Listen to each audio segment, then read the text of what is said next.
سلام بچه ها. امروز قراره ابزارهایی که برای کاشت پلیژل با قالب احتیاج داریم رو بهتون معرفی کنم و یاد بدم. اولین چیزی که بهش احتیاج داریم خود پلیژل که من اینجا کلیرشو دارم و یه قلم سرتخت این شکلی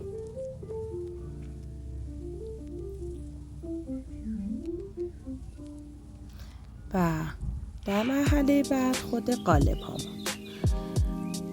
ها همشون معمولا شماره بندی دارن که اگه نگاه کنید مثلا این قالب شماره 1 و به همین ترتیب شماره های مختلف داره. حالا کجا بفهمیم کدوم شماره مناسب کدوم انگشتمونه؟ مثلا من یکی رو اینجا برمیدارم، این الان شماره 3 هستش. یه قسمتش که 2 لبه بیرون زده داره بالای قالبمونه. بعد از این قسمت ناخونم میذارم و از بغل چکش میکنیم که از بغل نگاه میکنیم کاملا اندازه ناخون من، یعنی نباید از صدف ناخونم بزرگتر و یا کوچیکتر باشه. ببینید بچه نباید اصلا اینجوری وایسه، یعنی الان یه دونه اگه من بزرگترش رو امتحان کنم، یعنی شماره 2 شو بذارم، ببینید روی پوست دستم قرار گرفته و اگه شماره کوچیکترش رو بردارم یه مقدار خیلی کمی نگاه کنید اینجاها فضای خالی وجود داره.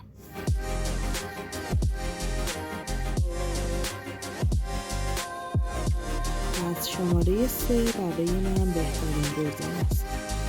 همینطوری برای همه انگشت ها قالب رو انتخاب میکنیم و مواد دیگه ای هم که گاهی ممکنه نیاز بشه کلینزر هست. بعضی از پلیژل ها نوچی زیادی داره و زمانی که شما میخواید توی قالب پلیژلتون کار کنید و پخشش کنید ممکنه که به قلمتون بچسبه، واسه همین احتیاج به کلینزر داره، ولی بعضیشون هم اینجوری نیستن. حالا با هر کدوم که کار کردید میزان نوچی و سفتیشون که دستتون اومد با یکم کلینزر میتونید اون نوچی رو بگیرید و به راحتی باهاش کار کنید. یه سری پلیژل اصلا نوچی ندارن، ولی خب یه سریاشون هم هستن که نوچی زیادی دارن، نوچی متوسط و همه اینا رو با کلینزر شما میتونید حلش کنید، ولی زیدین کلینزر زیادم استفاده نکنید. حالا بریم برای کاشت پلیژلمون. خب بچه جونم، طبق معمول من مراحل اولیه رو انجام دادم، یعنی مانیکور کردم، بعدش دهیدراتور یا ضد قارچمو زدم و روی اون پرایمر رو بعد از اونم بیس ژل رو زدم و توی دستگاه خشکش کردم. حالا میریم برای شروع کاشت پلیژلمون. یه توپ از ژلمون رو برمیداریم و روی قالبمون میذاریم. بسته به اون میزانی که میخوایم ناخونمون کوتاه یا بلند باشه توی قالب پلیژل میریزیم و پلیژل رو توش پخش میکنیم، یعنی سعی میکنیم خیلی یک دست و مرتب پخشش کنیم.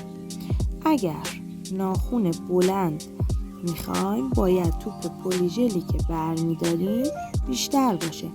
اگر یک مقدار خیلی کم چسبندگی داشت و نمیتونستید که به راحتی و خوب پخشش کنید، میتونید کمی قلمتون رو به کلینزر بزنید و خیسش کنید.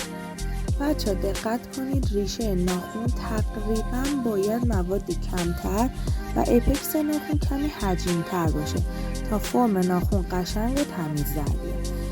نگاه کنید کناره های قالب حتما باید از مواد پوشیده شده باشن. برای گذاشتن قالب روی ناخونتونم لازم نیست حتما از خود ریشه بذارید.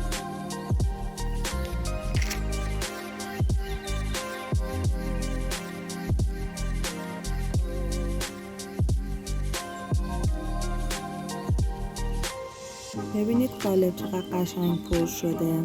همه جای قالب پلیژل یک دست شده.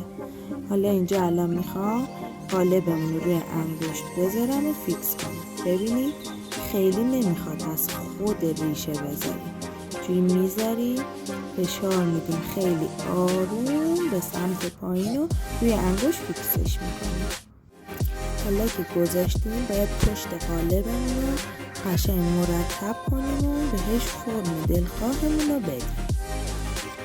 ببینید بچه ها اینجوری قشنگ کلینزر میزنیم، صاف میکنیم، یک دست که شد کارمون راحت‌تره.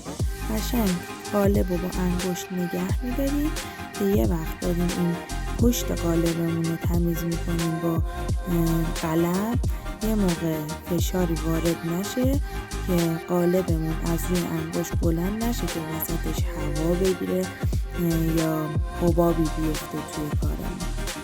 حالا که صاف و تمیز شد قشنگ روش رو نگه میداریم، دستگاهمون رو روشن میکنیم، دستمون رو به اندازه چند ثانیه همینجوری که انگشتمون رو گرفتیم میذاریم توی دستگاه یووی.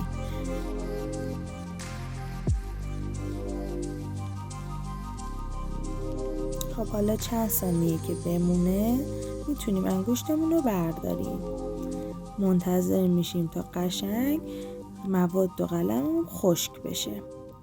حالا وقتی که بیاریم بیرون باید به آرومی با قالبمون به سمت بالا فشار وارد کنیم، از سمت راست و چپ آروم آروم هی بهش فشار وارد میکنیم تا بتونیم یه هوایی بین ژلمون و قالب ایجاد کنیم که اون هوا باعث بشه آروم آروم قالب ما از روی انگشت کنده بشه، ولی اصلا فشار سفت یا یهویی بهش وارد نکنید، چون ژل اگه بهش فشار سفتی بیاد ممکنه شکننده باشه